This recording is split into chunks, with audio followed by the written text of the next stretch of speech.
এজন্য ইবাদত হতে হবে সহি তরিকায়। কোন তরিকায়? মন মতো নয়। মানুষ মন মতো কখন করে? যখন ইলম থাকে না। কি থাকে না? তাহলে আমরা কি বুঝলাম?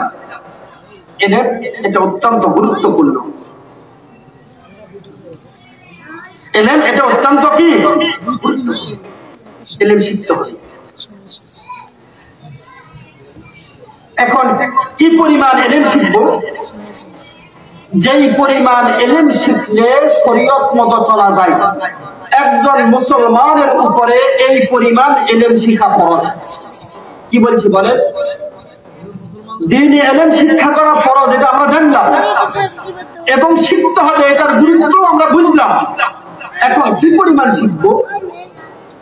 একজন মুসলমান দ্বীনের উপরে চলার জন্য যে পরিমাণ ইলম প্রয়োজন, এই পরিমাণ ইলম শিখা ফরজ।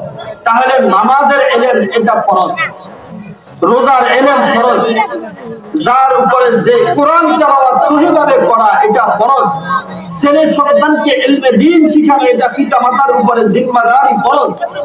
তাহলে ইলমে দ্বীন শিখা এটা অত্যন্ত গুরুত্বপূর্ণ। আল্লাহ রাব্বুল আলামিন আমাদেরকে দ্বীনি ইলম শিখার তৌফিক দান করেন, বলেন আমিন। নিজের ঈমানকে শিরক মুক্ত করা, নিজের আমলকে সহিভাবে দ্বীন মোতাবেক করার তৌফিক দান করেন। আমা আলাইনা ইল্লাল বালাগ।